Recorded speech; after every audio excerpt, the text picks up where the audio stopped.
Hello mga kalamat! Ngayon pag-usapan natin ano nga ba ang combination. Pag sinabi natin combination, an arrangement of objects in which the order is not important. It is different from permutation. May combination, wala siyang pakialam kahit anong arrangement ng object.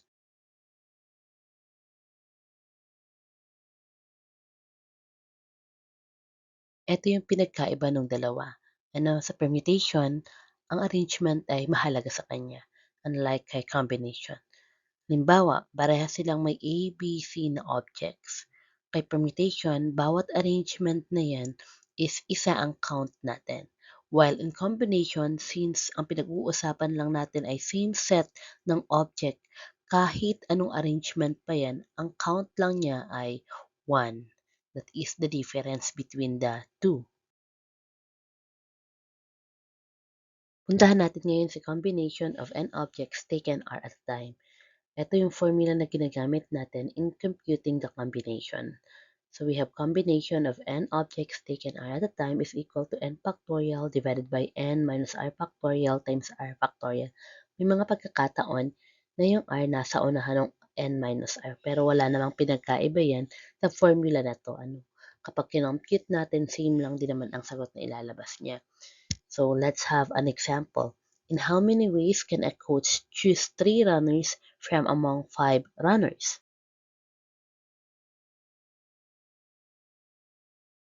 Lagi natin tatandaan sa pagko-compute ng combination or ng permutation, tatandaan natin lagi na ang value ni n ay laging mas malaki or equal sa value ni r. Hindi mangyayari na ang value ni r ay mas malaki kaysa kay n. Kasi nga, si r, kukunin lang natin siya mula kay n. Dito sa given problem natin, how many ways can a coach choose 3 runners among 5 runners? So, meron daw tayong 5 runners. Ilang ways daw kaya pwedeng piliin ni coach yung 3 runners from that 5 runners. So, ang ating n ngayon dito ay 5 at ang ating r ay 3. So, meron tayong combination of 5 objects taken 3 at a time is equal to, again, ang n ay 5, 5 factorial times 5 minus ang r natin ay 3 factorial times 3 factorial. Then, isimplify lang natin itong part na to. 5 minus 3 becomes 2 factorial.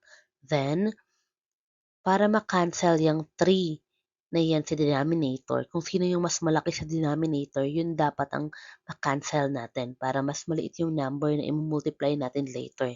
So, isimplify lang natin ang 5 factorial. Meron tayong 5 times 4 times 3 factorial.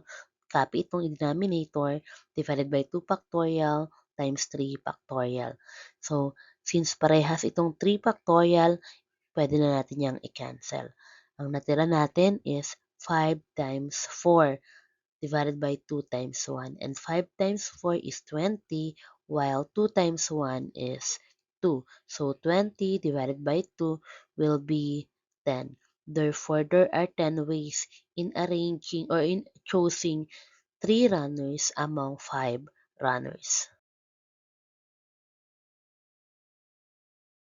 Okay, number 2, how many different lotto tickets of 3 numbers must you purchase in a lottery for sure win if there are 12 numbers to choose? So, this will be the number of your N, yung 12. Then, yung 3 will be the number of your R. So, substitute lang natin yan sa combination or sa formula ni combination na N factorial divided by N minus R factorial times R factorial. So, we have 12 objects taken 3 at a time. So, meron tayong 12 factorial divided by 12 minus 3 factorial times 3 factorial. Tananggalin yung 12 dahil dito sa value ni n. Yung 3 naman, yung 3 numbers na yan. Yan yung ating value ni r. So, simplify this part. 12 minus 3 becomes 9 factorial. Then the rest, copy. Then, dahil ang pinakamalaki nating denominator ay 9 factorial, kailangan nating isimplify ang ating numerator hanggang kay 9 para ma-cancel natin. So, we have 12 times 11 times 10 times 9 factorial. Tigil na tayo kay 9 factorial kasi may 9 factorial sa ating denominator. Kung sino yung pinakamalaki, doon tayo titigil. Para ma-cancel natin. Therefore, ang natira na lang ay 12 times 11 times 10. Then, i-simplify din natin itong denominator na 3 factorial, which is 3 times 2 times 1. Then, kapag multiply natin yung tatlo na yan, 12 times 11 times 10 will give us 1,320. And 3 times 2 times 1 will give us 6. Then, i-divide lang natin sila. We have 220 tickets. Therefore, kinakailangan nating pumili ng 220 tickets para sure na manalo. Okay?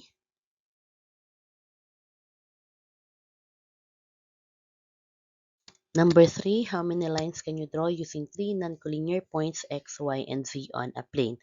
So, ilang lines daw kaya ang ating ma-create or ma-draw using 3 non-collinear points? Ibig sabihin, tatlong points na hindi magkakalinya. Ano? So, ang value ng ating n ay yung x, y, z. Therefore, ang n natin ay 3. Ano kaya ang value ng ating R?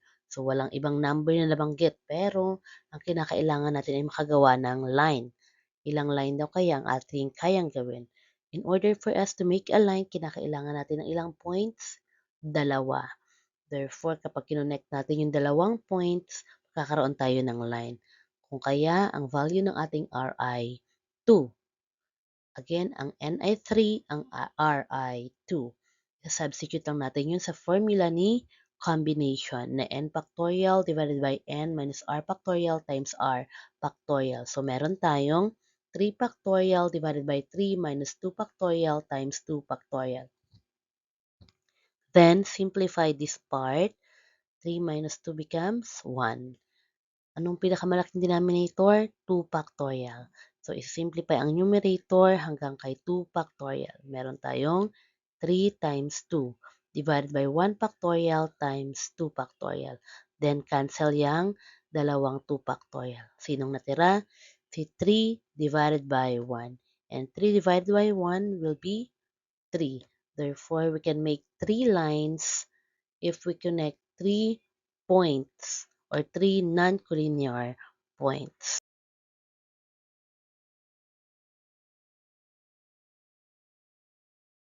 Number 4, how many diagonals can be drawn from a convex nonagon? So, wala tayo nakikitang number dyan. Ano? Walang kahit anong number. So, ano ang magiging value ng ating n? Ilang diagonal daw kaya ang ating madadraw kung meron tayong convex nonagon? Yung word na nonagon, yan ang ating magiging value ni n. Since ang nonagon ay may 9 sides, therefore the value of your n will be 9. Ano naman ang ating r? So, ang tinatanong, ilang diagonal daw kaya ang ating madadraw? Yung diagonal will be the value of your r. Ilang points ang kinakailangan mo to create a diagonal? You need 2 points, right? Therefore, the value of your r is 2. Again, ang n ay 9 because of the word nonagon. Ang r ay 2 because you need 2 points to create a diagonal. Then, i-substitute lang natin ang 9 and 2 sa ating formula.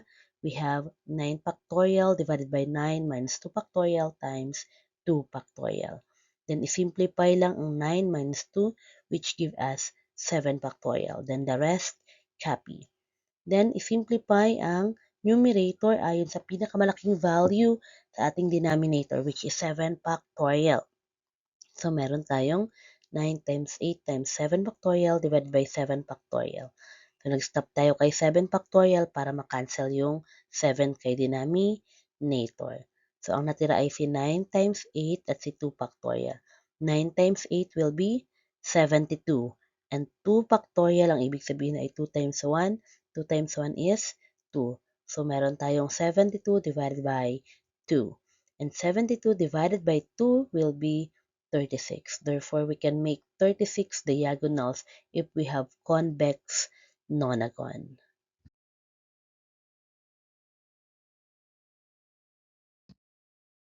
Okay, last example. In how many ways can a coach select the first 5 players in a team with 8 members? So, dito mas madaling makita ang value ni N at R. Ano? So, yung 8 members, yan ang ating value ni N. Ang first 5, yung 5 na yan, will be the value of your R. So, substitute lang natin yan sa ating formula. We have 8 factorial divided by 8 minus 5 factorial times 5 factorial. Again, simplify lang ang part na to. 8 minus 5 will give us 3 factorial. The rest, copy. Then, tingnan ko ano ang pinakamalaking number sa denominator, which is 5. So, mag-simplify natin ang ating numerator hanggang kay 5 para ma-cancel ang denominator.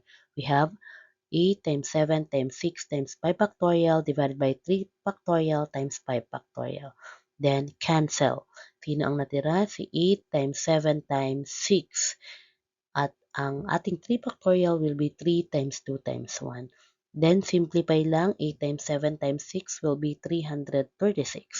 And 3 times 2 times 1 will be 6. And 336 divided by 6 is equal to 56 ways. Therefore, there are 56 ways para ma-select ni coach ang 5 players from 8 players. Tatandaan natin na ang combination at permutation problems are almost the same. Pero para ma-identify natin kung ang given problem ba ay combination, may mga clue words na ginagamit mostly like choose, chosen, select, yan yung ilang mga words na ginagamit para kay combinations. Kung may natutunan ka sa video ito, kindly click like, share, and subscribe. Maraming salamat!